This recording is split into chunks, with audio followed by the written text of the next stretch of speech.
نحمده ونصلي على رسوله الكريم اما بعد فاعوذ بالله من الشيطان الرجيم بسم الله الرحمن الرحيم رب اشرح لي صدري ويسر لي امري واحلل عقدة من لساني يفقهوا قولي۔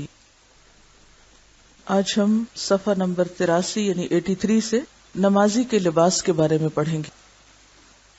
قرآن پاک میں ایک آیت آتی ہے سورۃ الاعراف میں کہ خذوا زینتکم عند کل مسجد، ہر مسجد کے نزدیک یا ہر مسجد میں اپنی زینت کا اہتمام کرو، اور زینت سے مراد یہاں لباس ہے۔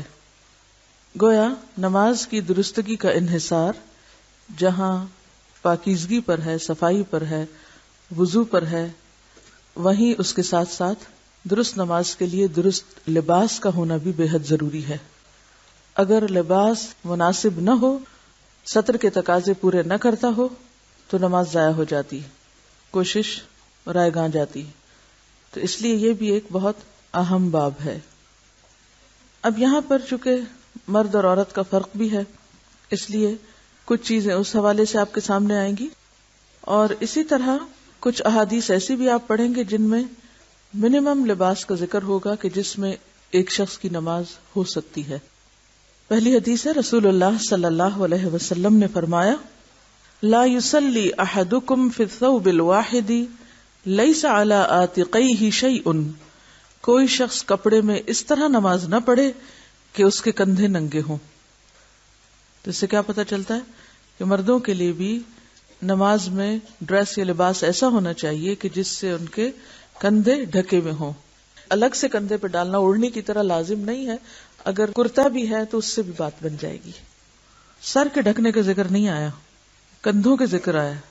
اسی لیے بعض لوگ جب احرام پہنتے ہیں اور ایک کندھا کھلا رکھتے ہیں تو وہ یہ سمجھتے کہ شاید ہر حال میں اسی طرح ہی ہمیں رہنا ہے، اور وہ نماز میں بھی پھر اس کو نہیں ڈھانکتے۔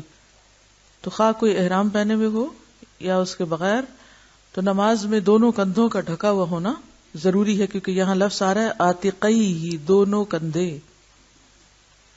جہاں تک سر کا تعلق ہے تو سر ڈھانکنا مستحب ہے، پسندیدہ ہے، لیکن اگر کوئی مرد سر نہ ڈھانکے اور نماز پڑھ لے تو ایسا نہیں کہ وہ کوئی غلط کام کر رہا ہے یا اس کی نماز ہوگی نہیں، نماز ہو جاتی ہے۔ سر کا ڈھانکنا شرائط میں سے نہیں ہے۔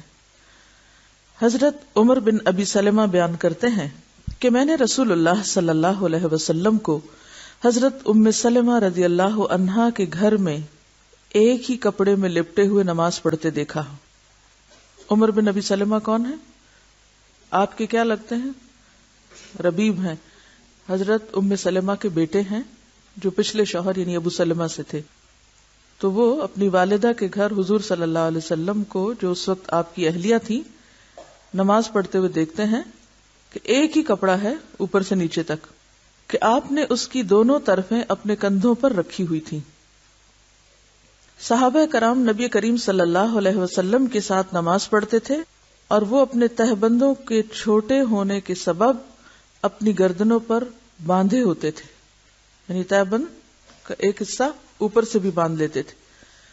اور عورتوں سے کہہ دیا گیا تھا کہ جب تک مرد سیدھے ہو کر بیٹھ نہ جائیں اس وقت تک تم اپنے سر سجدے سے نہ اٹھانا، کیونکہ اس میں اہتمام تھا کہ کہیں جب وہ جھکے تو ان کی کوئی حصہ ایسا جو قابل سطر ہے وہ نظر نہ آئے۔ اب اس سے یہ بھی پتہ چلتا ہے کہ اس دور میں خواتین مسجد میں نماز پڑھتی تھیں، اور اس طرح پڑھتی تھی کہ مردوں اور عورتوں کے بیچ میں کوئی دیوار یا کپڑا یا سطر یا چیز نہیں ہوتی تھی۔ اسی لیے ان کو کہا جا رہا ہے نا کہ وہ بعد میں سر اٹھائیں، تاکہ پہلے مرد اٹھا چکیں۔ حضرت محمد بن المنکدر رحمۃ اللہ علیہ بیان کرتے ہیں کہ میں حضرت جابر بن عبداللہ کے پاس آیا تو وہ ایک کپڑے میں لپٹے ہوئے نماز پڑھ رہے تھے، اور ان کی چادر ایک طرف رکھی ہوئی تھی۔ جب وہ نماز سے فارغ ہوئے تو ہم نے ان سے کہا کہ اے ابو عبداللہ، آپ کی چادر پڑی رہتی ہے اور آپ نماز پڑھ لیتے ہیں؟ تو انہوں نے فرمایا، ہاں، میں نے نبی کریم صلی اللہ علیہ وسلم کو اسی طرح نماز پڑھتے دیکھا ہے، اور میں نے یہ چاہا کہ ایسا ہی کروں تاکہ تمہارے جیسے جاہل مجھے اس طرح نماز پڑھتے ہوئے دیکھ لیں کہ اس طرح نماز ہو جاتی ہے۔ اس بات کو آپ سمجھنے کے لیے کہ کس طرح وہ ایک کپڑے میں پڑھتے تھے، آپ یوں سمجھے جیسے ساڑی ہوتی ہے نا، ایک ہی کپڑا ہوتا ہے نا ساڑی، کچھ حصہ نیچے کو ریپ کر لیتے ہیں اور کچھ پھر اوپر سے لپیٹ لیتے ہیں. تو وہ پہننے کا انداز ایسا ہوتا تھا کہ جس سے نیچے کا سطر بھی اور پھر کندھے بھی ڈھک جاتے تھے. اس بات کو اتنا واضح کرنے کی ضرورت کیوں تھی کہ کوئی بھی ایسا شخص جس کے پاس کم سے کم لباس بھی ہو تو وہ یہ نہ کہے کہ میں نماز نہیں پڑھ سکتا چونکہ میرے پاس تو لباس ہی نہیں ہے، اور کم لباس میں نماز ہی نہیں ہوتی. نہیں، نماز ہو جاتی ہے اگر آپ سطر کی ان حدود کو پورا کر دیں، ان حصوں کو ڈھانک لیں جن کا ڈھانکنا ضروری ہے، چاہے وہ ایک کپڑا ہو یا 2 ہو یا 3 ہو.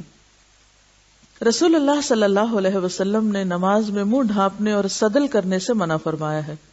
اس کتاب کے اوپر جنہوں نے احادیث کی تخریج کی ہے وہ حاشیے میں لکھتے ہیں، اگر آپ نمبر 2 کو نیچے دیکھیں، اس حدیث کو کہ منہ نہ ڈھانکا جائے اور سدل نہ کیا جائے، اسے امام حاکم اور حافظ ذہبی نے صحیح کہا ہے. میرے علم میں اس حدیث کی 2 ہی سندیں ہیں. ایک سند حسن بن ذکوان کی تدلیس کی وجہ سے ضعیف ہے اور دوسری اصل بن سفیان ضعیف راوی ہیں.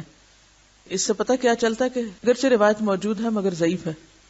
اس حدیث میں منہ ڈھانپنے سے روکا گیا ہے، لیکن بعض جگہیں ایسی ہوتی ہیں جہاں پر سخت لو پڑ رہی ہوتی، یا خواتین ہیں جو نقاب اوڑے ہوئے ہیں، یا پھر سخت سردی کا موسم ہے کہ جس میں آپ کو جسم کے ساتھ منہ بھی ڈھانکنا ہے، تو کیا ایسے میں پھر نماز نہیں ہوگی؟ کیا ہوگا؟ تو اس میں یہ ہے کہ یہ روایت ضعیف ہے. نماز ہو جاتی ہے اگر منہ ڈھکا ہوا ہو. عام حالات میں، نارمل حالات میں انسان کو اس طرح نہیں کرنا چاہیے، لیکن اگر ضرورت ہو تو ایسا کیا جا سکتا ہے. کیونکہ جن ملکوں میں بہت سخت سردی ہوتی ہے وہاں پر آپ ناک ننگا نہیں رکھ سکتے، ورنہ ناک ٹوٹ کے گر جائے گا، وہ بھی فریز ہو جائے گا. تو کہنے کا مطلب یہ ہے کہ دین میں بہت وسعت ہے. سدل کیا ہوتا ہے؟ کسی چادر یا کپڑے کو اس طرح اوڑھنا کہ دونوں طرف سے آگے کو لٹکا لیا جائے بغیر اس کے کہ اس کی ایک بل دیا جائے یا اس کو آگے سے باندھا جائے، یعنی کھلا چھوڑ دیا جائے. تو ویسے جیسے آپ دوپٹہ اوڑھے اور اس کے دونوں کنارے اگلی طرف کو کھلے چھوڑ دیں، جیسے اسکارف بھی بالکل ہی کھلا چھوڑ دیں آپ، یعنی اوپر سے نیچے. اس سے کیوں روکا گیا؟ کیونکہ اس سے نماز کے خشوع پہ فرق پڑتا ہے. جب آپ رکوع کرتے ہیں وہ آگے لٹک جائے گا، پھر جب آپ اٹھیں گے اور سجدے میں جائیں گے اور ہو سکتا ہے آپ کے گھٹنوں کے نیچے وہ آ جائے، جب دوبارہ آپ اٹھیں تو ان کو نکالتے نکالتے آپ کی نماز میں اتنی حرکت ہو جائے کہ آپ کا سارا خشوع ختم ہو کر رہ جائے. تو مراد اس سے یہ ہے کہ ایسا لباس نہیں پہننا چاہیے کہ جس کے پہننے سے انسان کی نماز کی ادائیگی میں کسی قسم کا کوئی خلل آئے. رسول اللہ صلی اللہ علیہ وسلم کے ساتھ عورتیں نماز فجر ادا کرتی تو وہ اپنی چادروں میں لپٹی ہوئی ہوا کرتی تھی. اس سے پتہ چلتا ہے کہ عورت کو چادر میں لپٹ کر نماز پڑھنا چاہیے. رسول اللہ صلی اللہ علیہ وسلم نے فرمایا، بالغہ عورت کی نماز اوڑھنے کے بغیر نہیں ہوتی. تو اس سے یہ پتہ چلتا ہے کہ عورت کو نیچے والے ڈریس کے علاوہ جیسے لمبا قمیض پہنی ہوئی ہے یا کیپ رکھی ہوئی ہے تو صرف وہ کافی نہیں، عورت کے لیے اوڑھنی ضروری، یعنی دوپٹہ ضروری ہے. اب اس اسکارف کی قسم کا ہو یا پھر سیدھا لمبا دوپٹہ ہو یا چادر ہو تو یہ لازم ہے. بعض لوگ یہ کہتے ہیں نا کہ اگر ہم نے کوٹ پہنا ہوا ہے اور اوپر سے کیپ پہن لیں اور ہمارا سر ڈھک جائے تو یہ کافی ہے. یا بعض لوگ اسکارف اس طرح اڑتے ہیں کہ وہ سارے کا سارا کوٹ کے اندر ڈال لیتے ہیں اور اوپر سے کوئی چیز لپٹی بھی نہیں آتی، تو یہ درست نہیں. یعنی عورت کی نماز کے لیے کیا ضروری ہے کہ دوپٹہ یا اسکارف یا چادر وٹ ایور اوپر سے اس طرح بکل اس کی ماری جائے اور اس میں نماز پڑھی جائے. یعنی یہ واضح حدیث ہے کہ عورت کی نماز اوڑھنے کے بغیر نہیں ہوتی، دوپٹے کے بغیر نہیں ہوتی. حضرت ام سلمہ رضی اللہ عنہا فرماتی ہیں، عورت اوڑھنی اور ایسے لمبے کرتے میں نماز پڑھے جس میں اس کے قدم بھی چھپ جائیں، یعنی نیچے تک آنا چاہیے، ٹخنے وغیرہ ڈھکے ہوئے ہونے چاہیے.